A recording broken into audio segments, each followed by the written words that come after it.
एकांगी विकास की हानियां।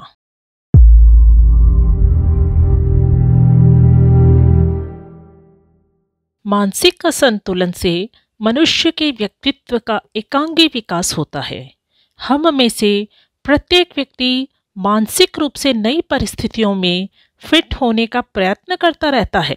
यदि हम अपने घर, पेशे, वातावरण के अनुसार अपने मानसिक संस्थान को ढक लेते हैं तो हमें कार्य में प्रसन्नता और मन में शांति प्राप्त होती है। अन्यथा हमारा मन अतृप्त और हमारी आत्मा अशांत रहती है। उदाहरण स्वरूप कुछ ऐसे विचार और तथ्य होते हैं जिनके प्रति हम ईर्ष्यालु हो उठते हैं। हम इन विचारों से बच नहीं सकते।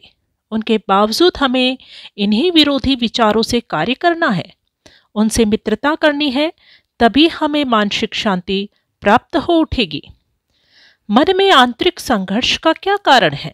दो विरोधी विचार, दो विभिन्न दृष्टिकोण हमारे मानसिक क्षितिज पर उदित होते हैं। हमें इन दोनों के बावजूद कार्य करना है। संतुलन ही शांति का एकमात्र उपाय है।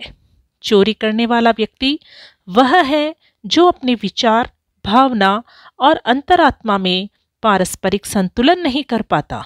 उसकी लालच और मोह की प्रवृत्ति अंतरात्मा को दबा देती है। वह मोह को लंबा छोड़ देता है और स्वयं भी उसमें लिपट जाता है। सत्य और न्याय की पुकार दब जाती है। पापमय वृत्ति की विजय होती है। शैतान बच्चे, झगड़ालू औरतें सब इस मानसिक रोग के शिकार होते हैं। वे मानसिक जगत को ठीक तरीके से संचालित और संतुलित नहीं कर पाते। कोई विकार इतना तीव्र हो जाता है जो विवेक बुद्धि को दबाकर उनके स्वभाव का एक अंग बन जाता है। मन की क्रियाओं को 3 भागों में विभाजित किया जाता है: भावना, विचार व क्रियाएं। ऐसे बहुत कम व्यक्ति हैं जिनमें उपरोक्त तीनों क्रियाओं का पूर्ण सामंजस्य का पूर्ण संतुलन हो। किसी में भावना का अंश अधिक है तो वह भावुकता से भरा है, आवेशों का विचार रहता है और उसकी कमजोरी अति संवेदनशीलता है।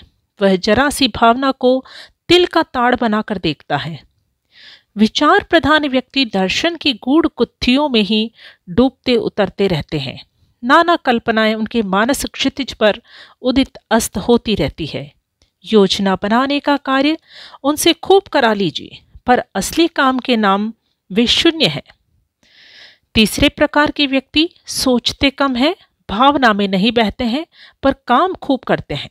इन कार्यों में ऐसे भी काम वे कर डालते हैं जिनकी आवश्यकता नहीं होती तथा जिनके बिना उनका काम चल सकता है। पूर्ण संतुलित वही व्यक्ति है जिसमें भावना, विचार तथा कार्य, इन तीनों ही तत्वों का पूर्ण सामंजस्य या मेल हो। ऐसा व्यक्ति मानसिक दृष्टि से पूर्ण स्वस्थ है। हमें चाहिए कि हम अति से अपनी रक्षा करें और इस प्रकार असंतुलन से बचे रहें।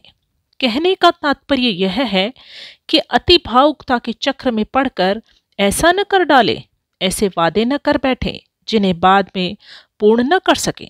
इतने विचार प्रधान न बन जाएं कि संपूर्ण समय सोचते, विचारते, चिंतन करते करते ही व्यतीत हो जाए।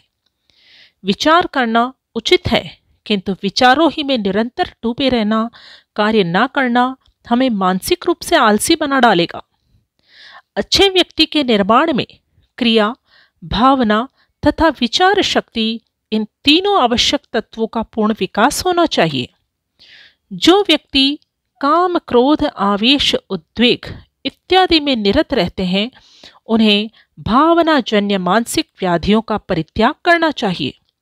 जो केवल कागजी योजना से और व्योम विहारिणी कल्पनाओं में लगे रहते हैं, इन्हें सांसारिक दृष्टिकोण से अपनी योजनाओं की सत्यता जांचनी चाहिए।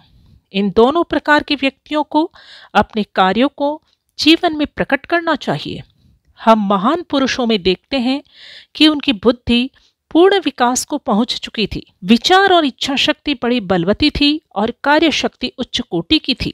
महात्मा गांधी ऐसे संतुलित व्यक्तित्व के उदाहरण थे। प्रस्तुत हैं परम पूज्य गुरुदेव पंडित श्री राम शर्मा आचार्य जी द्वारा लिखित गायत्री मंत्र के भ अक्षर की व्याख्या। मानसिक संतुलन। यदि आपको हमारी ये वीडियो पसंद आई हो तो इसको लाइक करें, कमेंट करें और शेयर अवश्य करें। हमारे YouTube चैनल ऋषि चिंतन को सब्सक्राइब भी कर लें, साथ ही बेल आइकन को भी दबाएं ताकि आने वाले वीडियोस की नोटिफिकेशंस मिलती रहे। धन्यवाद।